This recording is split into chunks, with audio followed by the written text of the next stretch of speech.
Hello students, welcome eight दीक्षांत edutech. ये आज का वीडियो हमारा पार्ट 7 होगा, जो हमारा टॉपिक है नोइंग आवर नंबर्स का।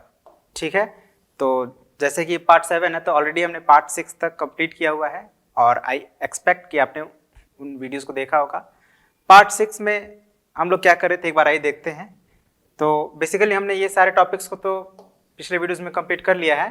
पार्ट 6 में हम लोग ये जो 4 और 5 का टॉपिक था उसका न्यूमेरिकल्स कर रहे थे। ठीक है, जिनमें से कुछ क्वेश्चंस रह गया था तो उसको हम लोग आज इसमें करेंगे। और पार्ट 6 में एक बात मैंने भी आप लोगों को कहा था कि जो हमारा जो ये क्वेश्चन था असर्शन रीजन से रिलेटेड, इसमें एक पॉइंट हम लोग का छूट गया था जिसके कारण प्रॉपर आंसर हम लोग नहीं दे पा रहे थे। तो अब हम लोग इस पार्ट में इसको क्लियर करेंगे। ठीक है, तो पहले समझते हैं कि असर्शन रीजन बेस्ड जो क्वेश्चन होता है उसका आंसर हम लोग कैसे करते हैं। ठीक है ना, ये जो ऑप्शंस दिए हैं या ये असर्शन है, ये रीजन है, ये है क्या, क्योंकि यह आप लोग के लिए पहली बार इस तरह का क्वेश्चन आप लोग को सॉल्व करने को मिल रहा है। इसके पहले आपने असर्शन रीजन बेस्ड कभी क्वेश्चन सॉल्व नहीं किया है। ठीक है, तो पहले हम लोग समझते हैं असर्शन रीजन है क्या।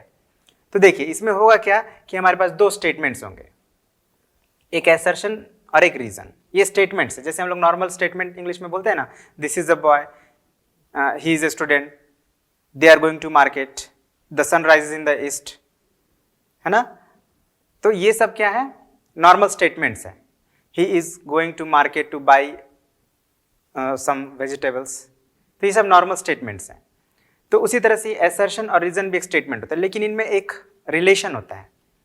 जैसे अक्सर आप कई बार होमवर्क करके नहीं आ पाते हैं तो आपसे पूछा जाता है कि आपने होमवर्क क्यों नहीं किया, तो आप बताते हैं कि मेरी तबीयत सही नहीं थी इसलिए मैंने होमवर्क नहीं किया।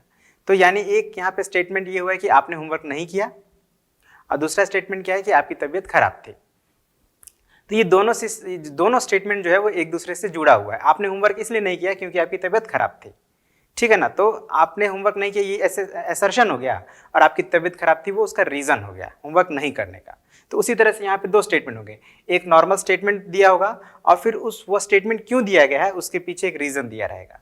तो हमें अब इन दोनों स्टेटमेंट्स को चेक करना है, और चेक करके जब हम चेक करेंगे तो हम ये 5 तरह का इसमें पॉसिबल ऑप्शंस हो सकते हैं।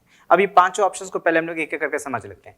जैसे हमें आंसर बेसिकली ऑप्शंस में देने, या तो आंसर हमारा ऑप्शन ए होगा, या बी होगा, या सी होगा, या डी होगा, या ई होगा। इन पांचों में से कोई एक ऑप्शन हमें सिलेक्ट करना है। जैसे सपोज कि जिसका आंसर हमारा क्या आता है, ए आता है, तो आप ए लिख देंगे। अगर ए नहीं बी आता है तो बी लिख देंगे, नहीं तो सी लिखेंगे, नहीं तो डी लिखेंगे, नहीं तो ई। ये पांचों में से कोई एक ऑप्शन हमारा जो होगा एज एन आंसर होगा। तो कब हम ए आंसर देंगे, कब बी देंगे, कब सी देंगे, कब डी देंगे, कब ई देंगे, इसको पहले हम लोग समझ लेते हैं। ये तो आंसर है नहीं, इसको इसलिए हम लोग इसको मिटा देते हैं।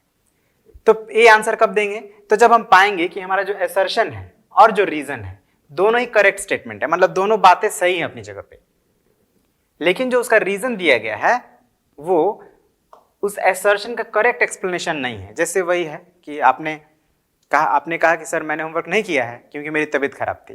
तो यहाँ जो तबीयत खराब थी एक रीजन है, प्रॉपर रीजन है। तो हम क्या कहेंगे इस कंडीशन में कि आपका जो कंडीशन है वो कंडीशन ए के अकॉर्डिंग है, क्योंकि आपने जो रीजन दिया है, एक्सप्लेनेशन दिया है वो सही दिया है।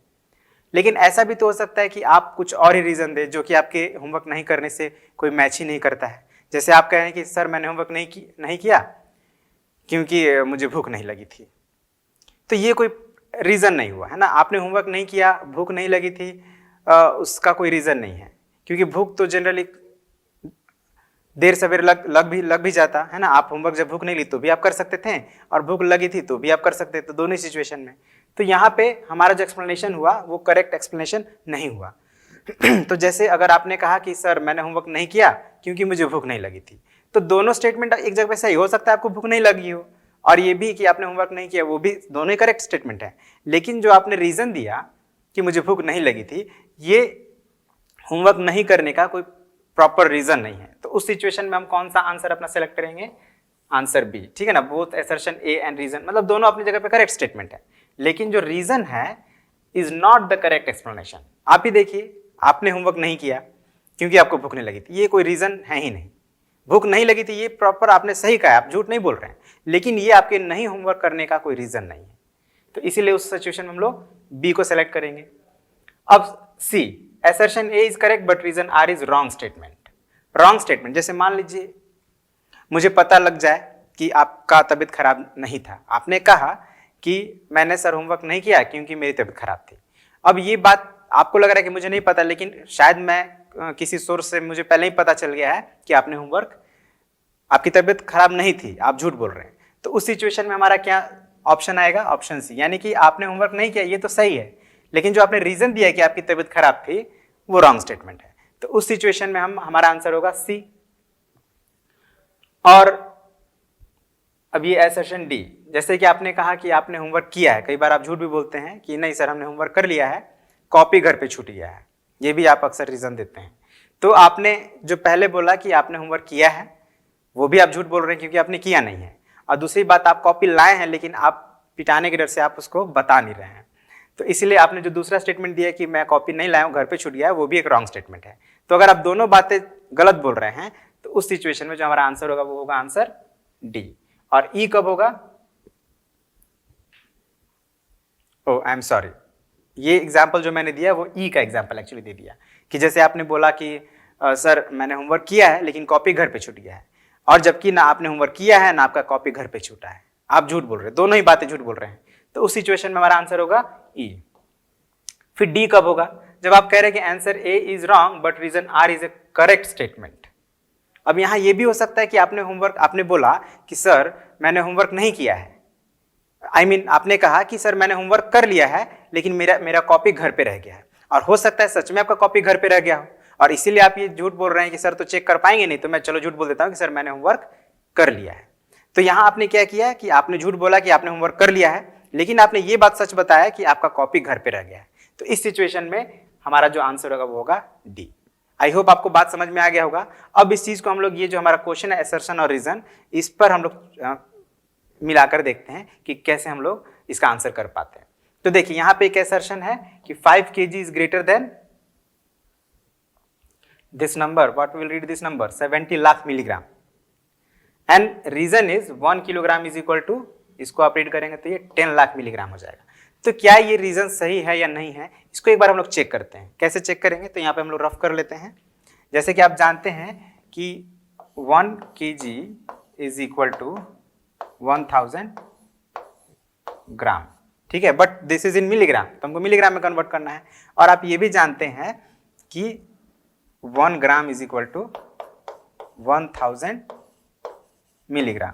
तो अगर हम लोग 1 kg को कन्वर्ट करेंगे मिलीग्राम में तो क्या हो जाएगा 1000, है ना, ये ग्राम में पहले कन्वर्ट किया और फिर ग्राम को जब मिलीग्राम में कन्वर्ट करेंगे तो फिर इसको 1000 से मल्टीप्लाई करेंगे, ठीक है। तो अब हम लोग 2 बार नहीं लिखेंगे ग्राम को, यहाँ जी हटा देते हैं। 1000 इंटू 1000 तो ये मिलीग्राम में कन्वर्ट हो जाएगा। और जब आप इसको मल्टीप्लाई करेंगे तो क्या होगा, 3 इधर का और 3 इधर का, 6 जीरोस हो जाएंगे। तो आपने क्या पाया कि ये भी आपका 10 लाख हो रहा है जो यहाँ पे लिखा है, यानी आपने पाया कि 1 kg is equal to 10 lakh milligram. मतलब हमारा जो रीजन है वो तो करेक्ट है, ये तो बात समझ में आ गया, रीजन इज करेक्ट। लेकिन अब ये 5 kg है, अब ये जब 10 milligram is equal to 1 kilogram तो 70 milligram is equal to 7 kilogram होना चाहिए था, है ना। जैसे यहाँ पे देखिए 10 lakh milligram is equal to 1 kilogram है, ठीक है ना। यहाँ पे लिखते हैं 10 lakh milligram is equal to 1 kilogram. तो यहाँ पे कितना मिलीग्राम है, 70 लाख मिलीग्राम है। ये आप कन्वर्ट करके देख लीजिएगा, तो यहाँ पे 7 किलोग्राम होना चाहिए। तो क्या आप बताइए 7, ये हमारा 7 kg हो गया, ये हमारा है 5 kg। तो क्या 5 kg बड़ा हो सकता है 7 किलोग्राम से? नहीं हो सकता है। मतलब हमारा असर्शन जो है वो रॉन्ग स्टेटमेंट है बट रीजन इज करेक्ट। तो ये कौन सा ऐसा ऑप्शन है जिसमें असर्शन रॉन्ग हो रहा है हमारा और रीजन करेक्ट हो रहा है? तो आप पाएंगे डी में देखिए हमारा assertion is wrong but reason R is a correct statement. तो इसका आंसर हम क्या देंगे, डी देंगे। आई होप आपको क्लियर हो गया होगा। आपको असर्शन और रीजन से लेकर जितने भी सिचुएशंस हो सकते हैं उन सभी सिचुएशंस को यहाँ पे ऑप्शंस में मेंशन कर दिया गया है। अब आपको देखना है कि जो सिचुएशन वहां फिट कर रहा है उसी सिचुएशन का ऑप्शन आपको सेलेक्ट कर लेना एज योर आंसर, ठीक है। तो ये हमारा हो गया असर्शन रीजन बेस्ड क्वेश्चन। अब हम लोग क्या देखेंगे, केस बेस्ड क्वेश्चन, ठीक है ना। तो जनरली हमारे डेली लाइफ में हम लोग अक्सर कुछ ऐसे सिचुएशंस या कुछ प्रॉब्लम्स में के सामने आ जाते हैं जिसको हमें हल करना होता है, ठीक है ना, यूजिंग आवर मैथमेटिक्स एबिलिटी। तो बेसिकली ये जो केस बेस्ड क्वेश्चंस हैं वो यही है कि आप कितना सीख रहे हैं, आप अपने जो हमारा जो डेली लाइफ में प्रॉब्लम्स आ रहे हैं क्या आप उनको अपना जो आपने मैथमेटिक्स सीखा है उस पर आप अप्लाई कर पा रहे हैं कि नहीं, इसी को चेक करने के लिए हम लोग कुछ केस बेस्ड क्वेश्चंस करेंगे, ठीक है ना। अब देखिए यहाँ पे कुछ सिचुएशन है, चलिए इसको हम लोग पढ़ के समझते हैं। ये जो लिखा हुआ है, जैसे आपने अक्सर इंग्लिश में भी पैसेज पढ़ा है, आपने एक छोटा सा स्टोरी होता था या पैसेज होता था और उससे रिलेटेड कुछ क्वेश्चंस होते थे जिसको आप आंसर करते थे। तो सेम उसी तरह यहाँ पे जो पैसेज है मैथमेटिकल फॉर्म में है और क्वेश्चंस भी उसका मैथ से रिलेटेड होगा। तो चलिए समझते हैं क्या है। Portable water in south Haryana cities of Faridabad, ठीक है ना। तो हरियाणा आप जानते हैं एक हमारे कंट्री का एक स्टेट है, और हरियाणा में भी जैसे उसको अगर आप 4 पार्ट में डिवाइड करें, ईस्ट वेस्ट नॉर्थ साउथ, तो साउदर्न पार्ट जो है हरियाणा का, वहाँ पे साउदर्न पार्ट में एक सिटी है फरीदाबाद। और फरीदाबाद में भी छोटे मोटे बहुत सारे सिटी होंगे। फरीदाबाद जैसे यहाँ पे हमारा कोई एक सिटी लेते हैं, सारण सिटी, सारण डिस्ट्रिक्ट, तो वहाँ पे छोटे छोटे बहुत सारे सिटी हैं, ठीक है ना। तो उसी तरह से फरीदाबाद में भी बहुत सारे नियर जो आसपास में छोटे मोटे सिटीज़ होंगे। तो वहाँ का ये एक सिचुएशन दिया गया है, ठीक है ना। जैसे कि गुरुग्राम जो है ये भी एक छोटा सा शहर है जो फरीदाबाद के अंडर आता है। अब ये गुरुग्राम में क्या हो रहा है, is delivered directly to homes in bottles, मतलब गुरुग्राम के शहरों में के घरों में बोतल में भरकर पोर्टेबल वाटर भेजा जाता है सीधे डायरेक्ट, मतलब आरओ जहाँ पे वाटर बना मतलब या पैकिंग हुआ उसका, वहाँ से वो डायरेक्टली घर पे पहुँचाते हैं। मतलब जैसे जनरली क्या होता है कि कोई चीज़ प्रोडक्ट मैन्युफैक्चर होता है तो वो मार्केट में जाता है या शॉप पे जाता है, फिर हम लोग जाके वहाँ से खरीदते हैं। लेकिन यहाँ ऐसे नहीं, ये बना, पैकेज हुआ और सीधे घर पे पहुँचाया जा रहा है, ठीक है ना, बॉटल्स में भर के। आपके घर में भी आता होगा, अब तो हमारे यहाँ गाँव में भी देखा आपने, बहुत सारे लोग आरओ का वाटर बॉटल में भरा हुआ पीते हैं। तो सेम वही सिचुएशन है। तो वहाँ पे क्या हो रहा है कि जो गुरुग्राम शहर है उनके घरों में पोर्टेबल वाटर उन्हीं को बोला जाता है, क्योंकि उसको हम लोग एक कंटेनर में भरकर भेज रहे हैं घरों में, ठीक है। तो अब अब आप जानते हैं कि आरओ जो वाटर होता है उसको ऐसे ही सीधे बॉटल में भर के नहीं भेजा जाता है सॉरी, उसको पहले आरओ प्लांट्स में प्यूरिफाई किया जाता है, ठीक है। तो यहाँ पे 2 आरओ प्लांट्स हैं,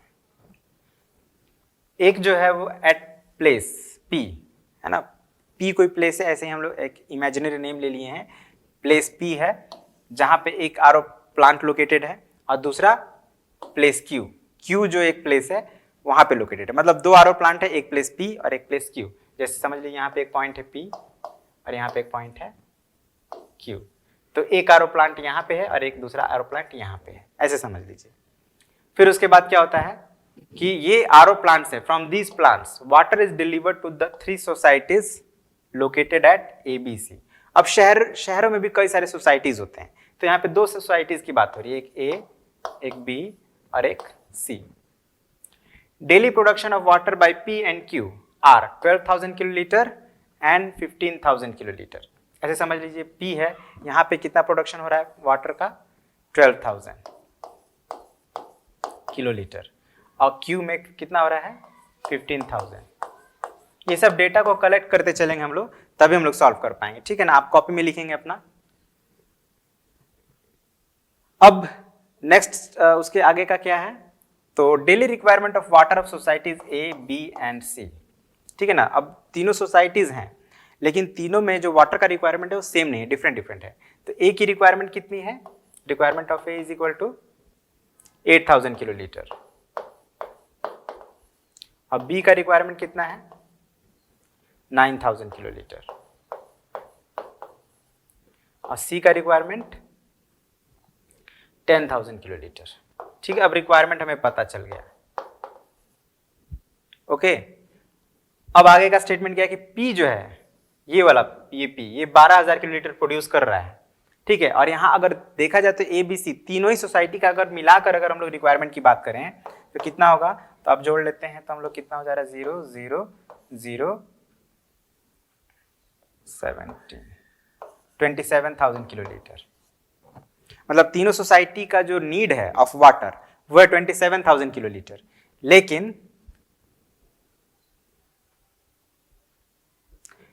लेकिन ये जो P है वो सिर्फ 12,000 किलोलीटर प्रोड्यूस करता है और Q 15,000 किलोलीटर प्रोड्यूस करता है। यानी कि एक अकेला P जो है आरओ प्लांट ये तीनों सोसाइटी के वाटर नीड्स को पूरा नहीं कर सकता, ना ही अकेला Q पूरा कर सकता है, ठीक है ना। और वैसे होता भी है कि कौन सा पर्सन कौन से आरओ प्लांट से पानी ले रहा है ये तो फिक्स नहीं है। तो सपोज करिए अब ये P है, P क्या कर रहा है, डिलीवर कर रहा है किस सोसाइटी को, तीनों सोसाइटी में डिलीवर कर रहा है। जैसे कि A में 6,000 किलोलीटर कर रहा है P कितना कर रहा है A में 6,000 किलोलीटर, और B में कितना कर रहा है 4,000 kilolitre, and 2,000 kilolitre to C, और 2,000 किलोलीटर डिलीवर कर रहा है C में, ठीक है ना। अब आपको अंदाजा लग गया होगा कि A को चाहिए 8,000 किलोलीटर, लेकिन इसको मिल रहा है 6,000 किलोलीटर P से, यानी 2,000 किलोलीटर इसको और चाहिए। तो अब ये 2,000 किलोलीटर कहाँ से लाएगा, क्योंकि P के पास तो अब है नहीं। देखिए ये 12,000 प्रोड्यूस कर रहा था, 12,000 इसके ऑलरेडी कंप्लीट हो गए, 6 4 10 2 12,000। इसको ये जितना प्रोड्यूस कर रहा था सब इसने डिस्ट्रीब्यूट कर दिया, तो अब तो P के पास है नहीं। तो अब A को लेकिन अभी भी 2,000 किलोलीटर वाटर चाहिए, कहाँ से लेगा ये, तो सेकेंड पावर प्लांट से यानी Q से। तो अब सिचुएशन हमें लगभग समझ में आ गया। अब हम लोग क्वेश्चन को देखेंगे और फिर अपना प्रॉब्लम को सॉल्व करेंगे। तो क्वेश्चन नंबर 1 क्या है हमारा, how much water should Q deliver to A, B and C to meet their requirement. Obviously देखिए B को भी 9,000 चाहिए, 4,000 मिल रहा है, C को 10,000 चाहिए, 2,000 मिल रहा है। यानी कि A, B, C तीनों ही सोसाइटी को अभी पानी का जो रिक्वायरमेंट है वो कंप्लीट हुआ नहीं है। तो अब ये A, B, C तीनों ही फिर बाकी जो बचा हुआ है वो Q से लेंगे। तो हमें यही बताना है कि Q से कितना लेगा। तो आप देखिए 8,000 माइनस 6,000 तो कितना हो गया इसका, how much water should Q deliver to A, B and C to meet their requirements. अब देखिए यहाँ पे तो स्पेस नहीं है, हम लोग नेक्स्ट पेज पे चले जाते हैं।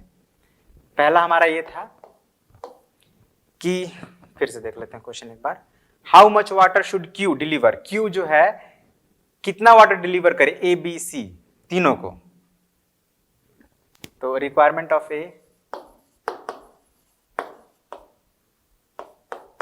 8,000 किलोलीटर सॉरी है।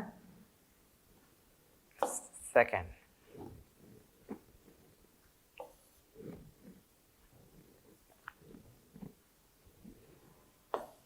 रिक्वायरमेंट ऑफ B कितना था 9,000 kilolitre,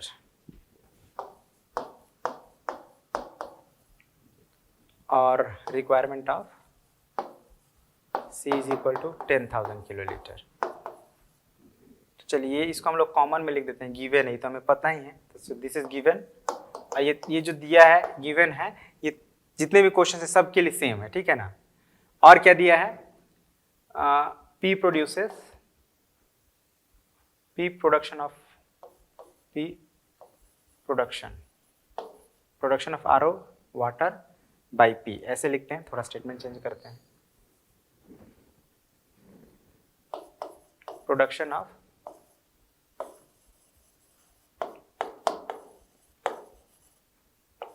RO water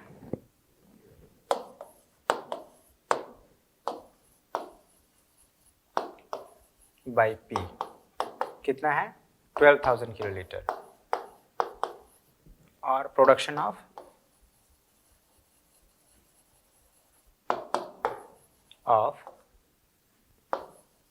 RO water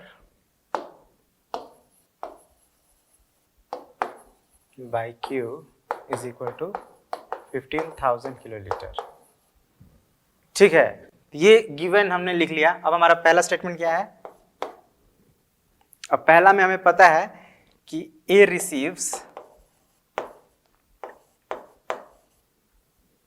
how many kilolitre of water, 6,000 kilolitre of water.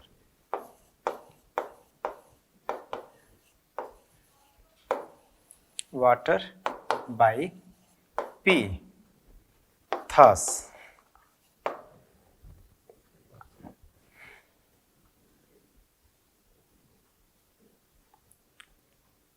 Q should deliver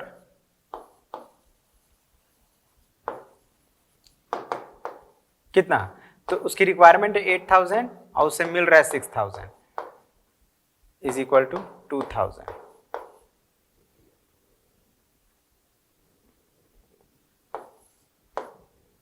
kilolitre of water.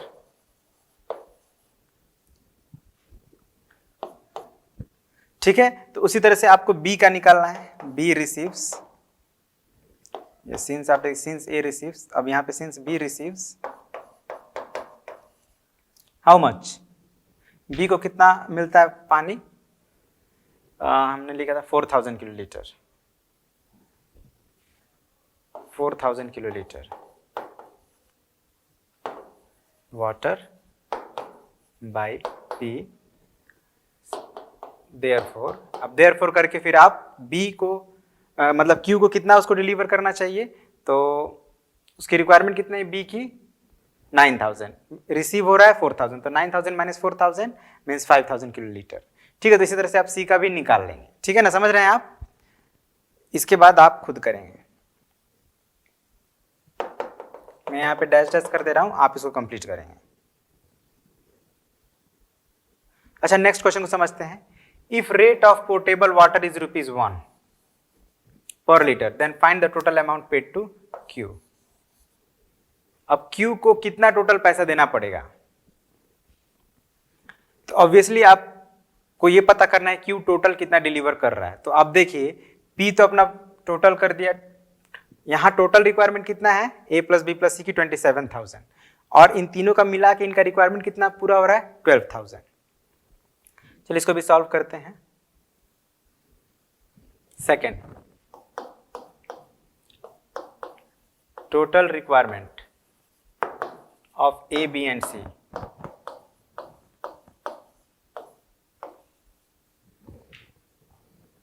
is equal to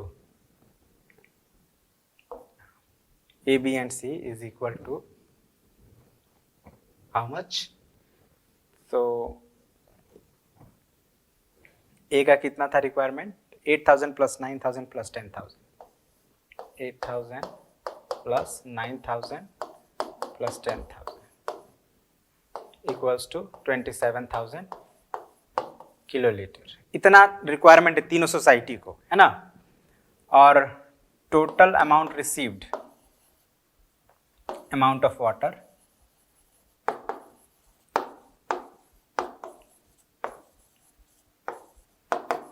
received from P से इन लोगों को कितना रिसीव हो रहा है, तो आप देखेंगे ध्यान से, तो P दे रहा है टोटल 12000 किलोलीटर, पूरा ये रिसीव अपना डिस्ट्रीब्यूट कर दे रहा है ना, तो 12000 लिख दे रहे हैं। अब हमारा क्वेश्चन क्या है कि ₹1 के हिसाब से Q को कितना पेमेंट मिलेगा। ठीक है ना, तो पहले तो ये चेक कर लेते हैं कि कितना Q ने कितना वाटर डिलीवर किया, है ना। तो हम लोग लिखेंगे thus amount of water delivered from Q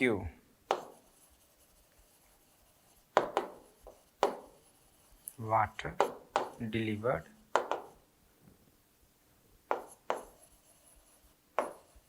from Q कितना 27000 की रिक्वायरमेंट है, 12000 उसको मिल गया है, तो बचा कितना 15000। ओके,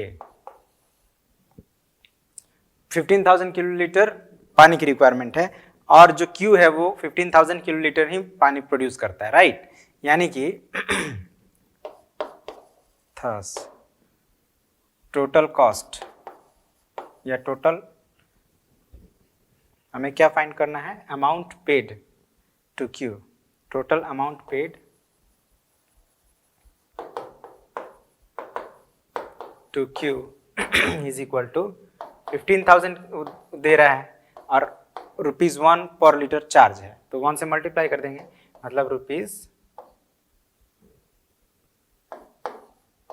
₹15,000। अब इसी को आपको इंडियन सिस्टम ऑफ न्यूमरेशन में लिखना है, per litre. Oh there is a little mistake, ठीक है, पर लीटर है ₹1 है ना, और ये प्रोडक्शन है, ये किलो लीटर है, तो 1 किलो लीटर में कितना ये होता है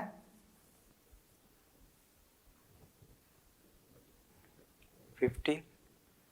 इसको हम लोग अगर इसको लीटर में कन्वर्ट करें तो हमको किससे मल्टीप्लाई करना पड़ेगा 1000 से, तो ये हो जाएगा लीटर, मीन्स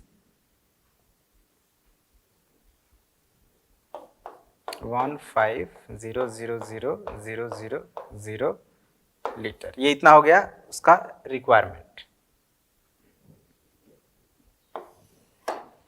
अब कितना पे करना पड़ेगा, तो एट ₹1 पर लीटर के हिसाब से, तो हम लोग इस वैल्यू को 1 से मल्टीप्लाई कर देंगे।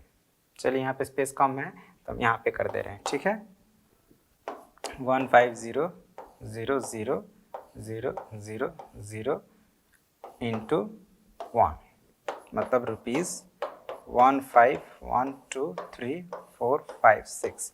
अब इसको हमें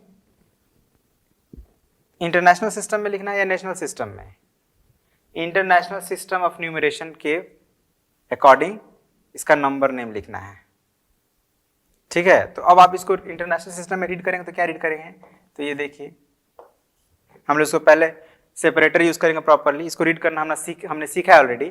अगर आप उन वीडियोस को देखें सीखे हैं तो आपको समझ में आ जाएगा कि ये जो वैल्यू हो जाएगा 15 मिलियन हो जाएगा, 15 मिलियन, ठीक है, this is the answer. 15 million उसको पैसा मिलेगा पर लीटर के हिसाब से,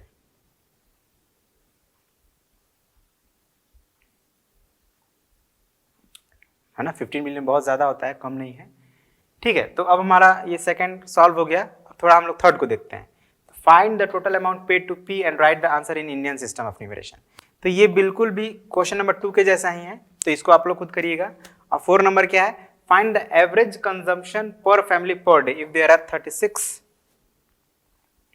360,000 families living in these 3 societies। मतलब 360,000 फैमिलीज रह रहे हैं तीनों सोसाइटीज में मिलाकर, तो पर फैमिली पर डे उनका एवरेज कंजम्पशन क्या है। अब एवरेज यहां पे आपको निकालना, कैसे निकालेंगे,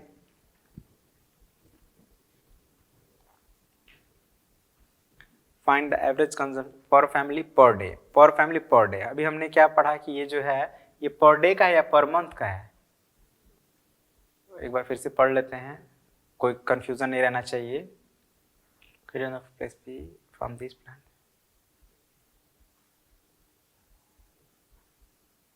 हाँ डेली रिक्वायरमेंट है, ये पर डे का ही है। तो हम लोग को बेसिकली क्या करना है, अब आप सोचिए क्या कर सकते हैं, तीनों सोसाइटी में मिलाकर 360,000 फैमिलीज रहते हैं, है ना, और उन तीनों सोसाइटीज को मिलाकर कितना वाटर उनको पर डे, चलिए इसको हम लोग बनाते ही हैं। देखिए टोटल फैमिलीज, यह number 4, total families is equal to 3,60,000, है ना, तीनों सोसाइटी का मिलाकर 3,60,000 फैमिलीज रहते हैं। और टोटल कंजम्पशन ऑफ वाटर,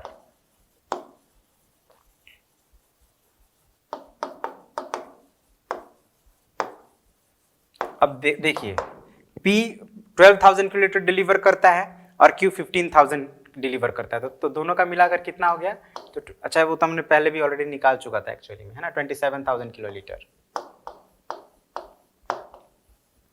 तो एवरेज निकालने के लिए हम लोग क्या करते हैं, डिवाइड करते हैं नंबर ऑफ फैमिलीज से, लेकिन अगर आप ध्यान देंगे तो नंबर ऑफ फैमिलीज ज्यादा है और ये किलोलीटर में है, तो इसको हम लोग थोड़ा स्मॉलर यूनिट में कन्वर्ट कर लेते ताकि ये नंबर थोड़ा बड़ा हो जाए, है ना। तो इसको हम लोग लीटर में कन्वर्ट करेंगे तो 1000 से मल्टीप्लाई करना पड़ेगा, क्योंकि there are 1000 litre in a kilolitre, ठीक है। तो क्या हो गया ये 27,000,000, ये हमारा हो गया टोटल कंजम्पशन ऑफ वाटर तीनों सोसाइटी का मिला के।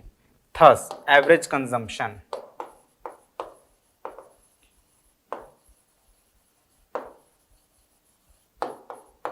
एवरेज कंजम्पशन निकालने के लिए हम क्या करते हैं, तो total consumption divided by total number of families. तो यहाँ पे टोटल कंजम्पशन है हमारा 27,000,000 and total number of families है 36। अब देखिए ये 40 से 40 हो जाएगा कैंसिल, बचा 2700/36। इसको हम लोग दूसरा कर ले लेते हैं क्लियरिटी के लिए। तो अब आप इसको 9 से कैंसिल कर सकते हैं 4 टाइम्स में, और ये 9 से 300 टाइम्स में। अब क्या ये फिर से 4 से कैंसिल होगा? यस, 4 से डिवाइड हो जाएगा आई थिंक।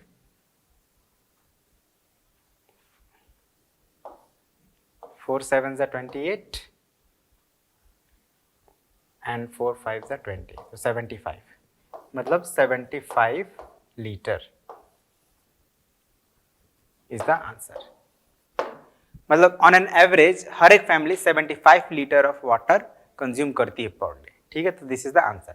तो इस तरह से हमारा ये देखिए केस बेस्ड स्टडीज भी सॉल्व हो गया, और this is enough for this video, है ना। इसके बाद अभी भी हमारा छोटा सा कुछ टॉपिक्स बच रहा है, लाइक रोमन न्यूमरल्स, है ना, और फैक्ट फाइल है छोटा सा, और उसके बाद हम लोग को थोड़ा एस्टिमेशन पर भी ध्यान देंगे और कुछ मेंटल मैथ्स भी कर लेंगे। ठीक है, तो इस तरह से हमारा ये एक और पार्ट लग जाएगा।